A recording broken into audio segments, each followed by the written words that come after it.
Hello YouTube and welcome back to another video. My name's Robert from mobileburn and today I wanted to give you a review of the HTC ONE.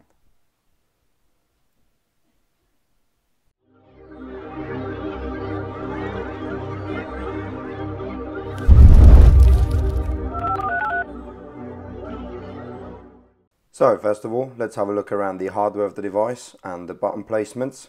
So starting on the right hand side, you can see there is the volume rocker on the right hand side here. Hopefully that's visible. And you can see it's sort of like a different silver compared to the rest of the phone.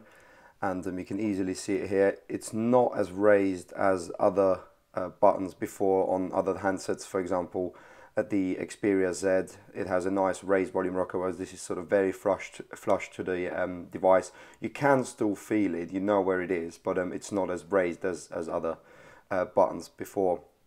And then the rest of the side is clear.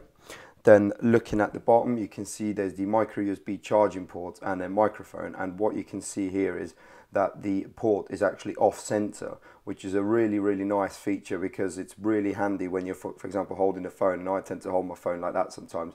So if the micro USB charging port was here, it would actually, obstruct me holding the phone comfortably. Whereas because it's off to the side, it's actually much better that way.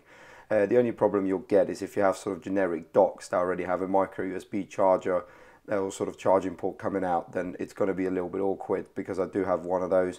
But other than that, I really like this placement. And then carrying on looking around the device, the left hand side is clear apart from the micro SIM card slot here. The Nexus 4 has the exact same sort of way of inserting the SIM card. Then at the top you get the power/infrared button here, so that's the infrared receiver as well as the power button.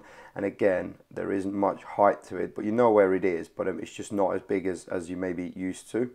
And then you have the 3.5mm headphone jack sort of slightly on the back. It's not quite in the middle. You can see it's not very symmetrical in that way, so it's coming slightly to the back. Hopefully that'll zoom. There we go, that focused a little bit better. Then looking around the back, you can see there's the ultra pixel camera, or HTC call it ultra pixel. It's 4 megapixel. It's got an LED flash. Then it's got the Beats logo at the bottom because these handsets still come with the Beats audio included.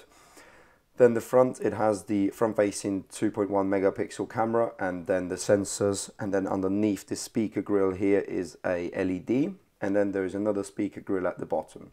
And then zooming in onto the buttons of the handsets, you can see it only has a home and a back button. And the HTC button is actually nothing here, so nothing happens when you click that. You only have a home and a back button.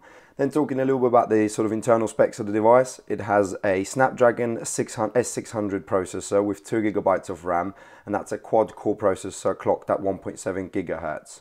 Then the GPU is an Adreno 320 GPU.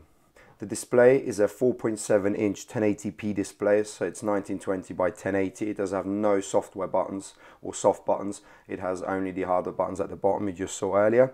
And that gives it a pixel density of 469 ppi, so it's the highest pixel density so far on a smartphone.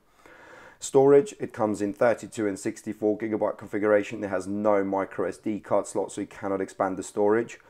And also you can see I have the silver version, but it also comes in black. Cameras, as I've already mentioned, there's a 4 megapixel camera on the back. HTC call it ultra pixel, it's the new sort of buzzword. And a 2.1 front facing camera, and both cameras shoot HDR 1080p video. So the rear and the front shoots 1080p at 30 frames a second. Battery is a 2300 milliamp hour battery, and it's underneath this sort of unibody design, so the battery is non-user replaceable. And the operating system is Android 4.1.2, and it has Sense UI 5 running on top. Then just briefly touching onto the radios, it has LTE, 4G, 3G, Wi-Fi, and it has the new standard of 802.11a, A, C, B, G and Ns, and Bluetooth 4.0 with A2DP. Then looking at the software of the device, you can see this is my lock screen here, and you get presented with various different information should you have anything running. So at the minute I have no memories or calendars or anything like that, but you will get presented with sort of, if you have a calendar here, a calendar entry that's sort of immediate. Then at the bottom you get the sort of standard dock buttons that you can swipe up to unlock, and you can even see I have folders in the dock, and you can unlock straight away to open the folder. Then you also get the normal unlock button here, so you can just swipe up and that from the lock, and that takes you into the normal home screen. Then you just see the clock here with the weather and then your location and the date. So if I was to unlock it, you'll simply just swipe up and then you get presented with this new sort of HTC Vive feature called Blink Feed. And what this is actually brings in lots and lots of different information or news feeds from different sources. And if I go here and click on topics and sources, you can see here you can choose lots of different sources you like. So let me just zoom in here quickly. And so you can see there's sports, technology and news and stuff, and depending, it also chooses where you are, looks where you are, and it brings in feeds. And then like I said here, you've got services and apps, so you can look at the Facebook and Twitter and stuff like that as well. You can get your calendar coming in, you can get all these things coming in. And then if you go back again and to the other side, you have categories, so you see business, trending topics, environment, whatever your interests you, you can sort of select them, and that brings them in. You can't unfortunately bring in your own feeds, your own RSS. So if you had a website that you were interested in, you can't unfortunately bring that in. You can have Facebook, Twitter, and all that. So that's one way of sort of, I suppose, accessing your feed. So if you follow the news feed you're interested in, so for example, I don't know, mobileburn RSS feeds, you could have it here as a Twitter feed coming up, and then you can access it from the Blink feed, because obviously this pulls in your Twitter feed. And then you can update it by just swiping down, or you can swipe up and it takes you through different news feeds that are currently on. So if I was, for example, interested in one, I just click on it and then it brings me the article. Then you have other buttons here where you have seek, and it says highlights, but you also can choose between topics or the topics you're interested in. So for example, The Guardian, The Independent, that's what I've got, all science and technology. It sort of, cuts out all the bits you're not interested in and just sort of narrows the feed down. And then at the top you just have the clock with the weather, and that's sort of the main page. And you can't actually remove this, so if I was to swipe in and try and press that and remove it, it's not actually possible. You can remove all other home pages, but you can't actually remove that. And this is most of the time set to your home screen. Then if I was to continue, you get the normal home screens here, so you get your clock, your calendar, stuff like that. And then you can expand home screens, as I've just shown you here. You can add panels, and then all the other widgets are here. So that's the sort of the one I've got with the HTC clock, and then I've got a calendar one set here, and you can see the gadget show is on in Birmingham next week. And then you see here you've got a clean home screen there, and as I've just shown you, you can either pinch in to get the widgets and apps to add to your home screen, or you can long press and add widgets and apps. And then looking at the app drawer. The app drawer is actually looks almost similar to Blink Feed, where you get the clock at the top with the weather and then your location, but then you also get your app drawer here, and it's a vertical app drawer, and it sort of has these pages. You can see there's a blue bar on the side, and it tells you what page you're on. You can see that, and it stops every page. So it's got a grid of a 4x5, you can see here, with the dock at the bottom as well. And then you can see here there are shortcuts as well, so you can go search. This only searches your apps that you have installed. Then if I go back again and go to the top, you also get access to the Play Store straight away, and then you have settings as well, where you can hide, manage apps, and then change your grid size. So you could, for example, change the grid size to 3x4 if you're interested, if that's sort of what you prefer, but then you have much longer scrolling to go all the way to the bottom as well. Then also, if I show the app drawer here, you can actually change the order from custom, alphabetical to most recent. So most recent, obviously, it goes by what's most recently been installed. And you can see all the sort of benchmarking apps that I've got installed. Then if I swap to custom, you can actually add folders. And this is a nice feature that you can actually add folders. So you can see productivity here is in a folder, or you get tools as well, that's in a folder. So it doesn't have all the apps. You can see most of the apps are sort of hidden away or in folders, so sort of allows you to tidy up your app drawer a little bit more. So really nice feature that can be done. And then you can see here, I already clicked on it, you can actually name the folder. So if you wanted to call this, I don't know, custom, and that way it actually names the folder. So nice way of having it. But then if you go back to alphabetical, the folders disappear, so you cannot have sort of the two. Then next thing, let's have a look at the camera. And the camera is one of the big features that HTC sort of pushing on this phone, and they call it the Ultra Pixel, which is a 4 megapixel camera. And what this allows you, or what this actually gives you, is the pixels are actually much larger, and what this provides is much better image quality in low light. Because the pixels are bigger, you actually get a lot more light captured on each pixel, which then reduces noise, image noise. And 4 megapixel I think is enough for smartphones nowadays, because you know, that you get phones like 8 and 13 megapixel cameras, and I think the pure view is even 42 megapixel on Nokia. But you're not going to necessarily print that size. 4 megapixel is easily enough to print A3 in very, very good detail. You know, you can even go larger than that. But you know, if you're just going to take pictures and share them on your, you know, Facebook, Twitter and stuff, most of the time the pictures are 1 megabyte big, and you're never going to use the sort of whole 8 megapixels of the camera. So HTC has actually gone a different way and tried to make the low noise image quality better. So for example, if you're in a restaurant, the pictures are going to look that little bit better. So another feature that's included is HTC Zoe, and HTC have been pushing that quite a lot. And basically what this allows you to do is allows you to take a picture and then a 3-second video afterwards. So say for example, if I was to take the picture, this is now HTC Zoe turned on. I'm just going to click, take the picture, and you can see the red camera is actually filling up there. And I've actually moved this for a reason, to sort of demonstrate what HTC Zoe is. So now you get presented with this picture, and if you press play, you can see the Android is actually moving, and this is the sort of the 3-second picture that it takes, and it takes 1 second before and 2 seconds after. And what this allows you to do then, you can edit that video with regards to your, for example, retouching. So sometimes you can have a sequence shot. So if you, for example, took a picture of a skateboarder, and you see those amazing pictures of snowboarders or skateboarders where it's just one picture, but you see that person 3 or 4 in different poses. That's something you can do here with sequence shots, and there's so many different features that can be done. So you can see here, you can always smile, object removal, skin smoothing, lighting, face contours, red eye removal, eye brightening, and anti-shine, and there's so much to look at. And for example, you can change the face. So if you're not happy, if someone's, for example, not looking, it will actually recognize the face and then change it on the fly. And then you can have a picture, for example, of 4 people all smiling, whereas sometimes, you know, you might not get the smiles in, or someone's looking away, or someone's blinking. So you can change all that on using the HTC Zoe feature. You can add frames as well, effects. You can transform the picture as well, so you can crop, straighten, flip, and all that. And so there's a lot of features that are really, really good, and sometimes you can only do these with like professional applications like Photoshop or Lightroom. See, and I think they've been pushing that quite a lot, and I think this is a very, very good feature. It will come in very handy.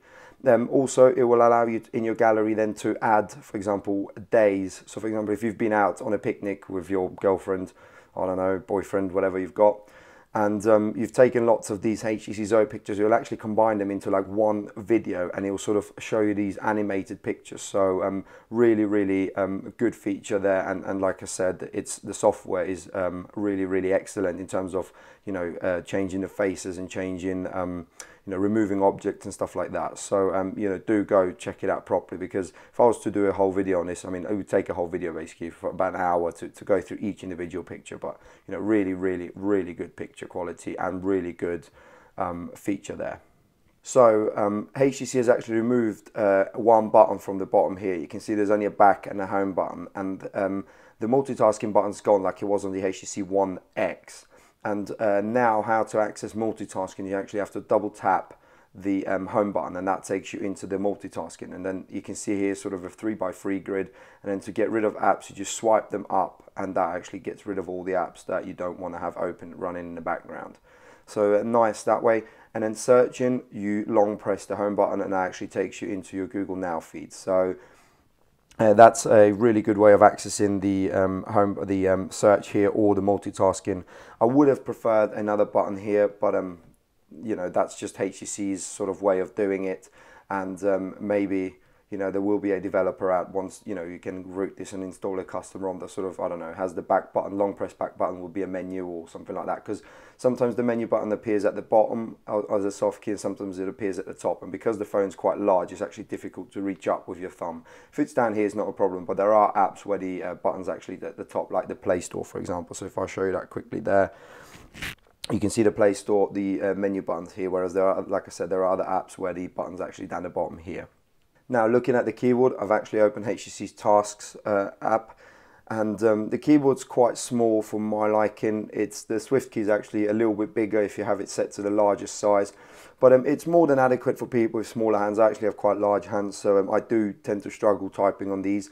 It does give you the trace feature. I haven't got it enabled now, but if you go into the setting here, you can see trace keyboard, and it can actually enable it. And now it allows you to swipe and you know, type, sort of like swipe. I've introduced that, and now SwiftKey have as well with SwiftKey Flow. And most keyboards like Samsung's and, you know, the Sony Xperia's there, they all have that included now.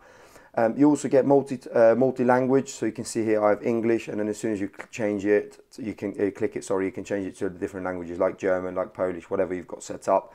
Then you get the sort of the symbols here and numbers, so they're all on a separate keyboard, and you have a couple of different pages. And then the typing experience is actually quite nice. You get the sort of vibrating feedback, but the prediction I didn't find was very good. SwiftKey, I think, is still the best keyboard in terms of prediction, because it can literally miss 3 buttons out of a 4-letter word and it will still try and get the word right. And also sometimes if you type and you select the word, it doesn't actually insert a space afterwards, and it sometimes can drive you insane when you're trying to type really fast and then, you know, you select the words and you have to still hit space afterwards. So, you know, slightly annoying there. And the space bar is quite small, and that's one of the things I always, you know, a pet hate of mine is a small space bar.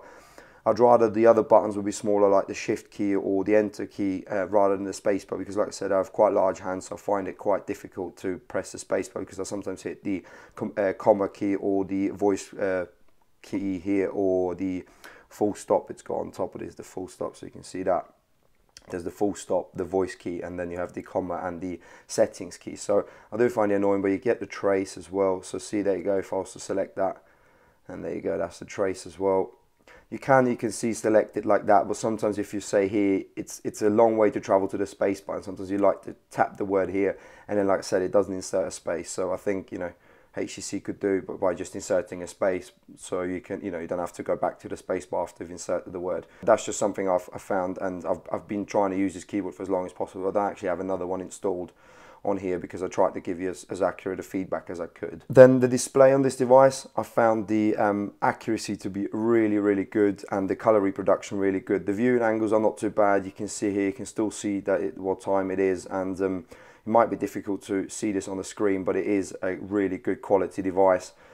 Screen, sorry, and the pictures look really nice, really sharp, and also the color reproduction, nice and vibrant. Blacks do actually look black.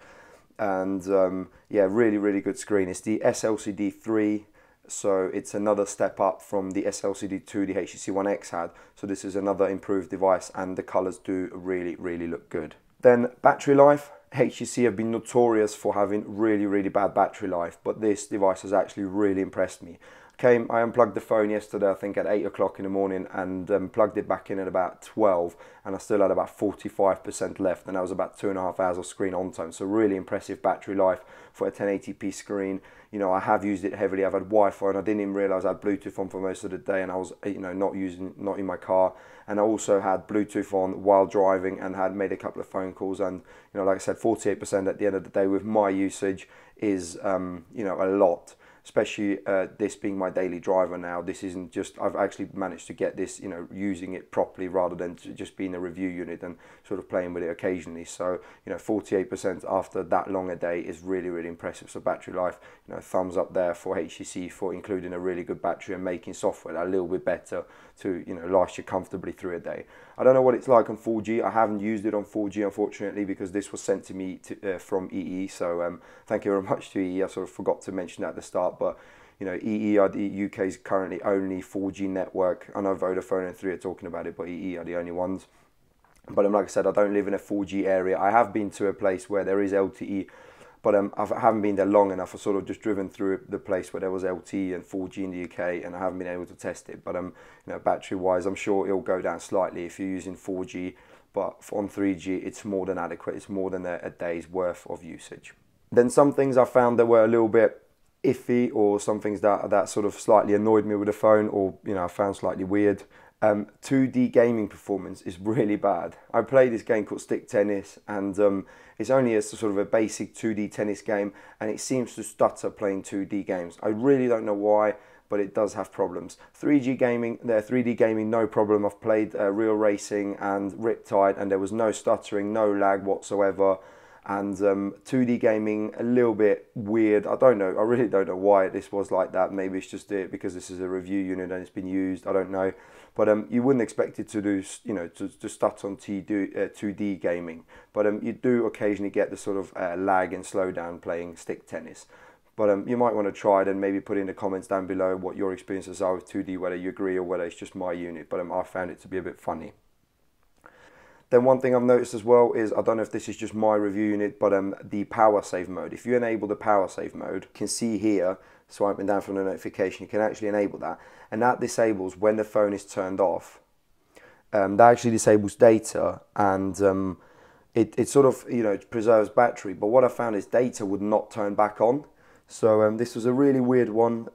It would take forever to turn back on, or you wouldn't actually turn on. So it'd take like a couple of minutes for mobile data to come back on. I would have to actually turn the phone off and back on to get it. So maybe that's just a software bug, or again, maybe because this is a review unit, it sort of hasn't got the final firmware. But it does seem a bit funny when that happens. I mean, power safe mode, I use it on my Sony Xperia Z, which is my actual phone.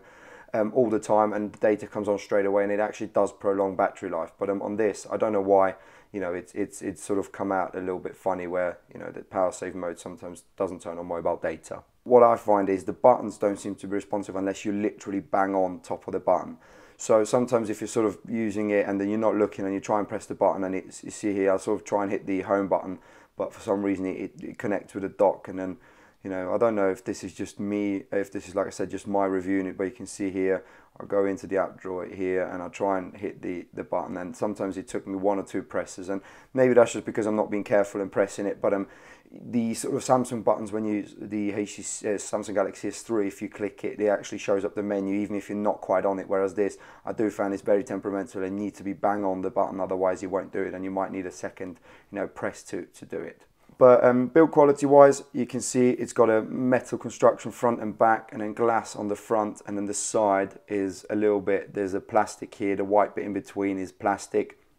But really good build quality. It will scratch easily, however, this is a review unit, as you can see, and there isn't anything on there. There's a little tiny mark on the back, but that's already been like this when I got it. So like I said, because maybe this is a review unit and it's not properly packaged, because it just came in a plain white box, you know, it sort of took a little bit of scratching, but you can see it will scratch easily. So if I was to, you know, leave this on a rough surface, I can see comfortably that there's going to be scratches on the back.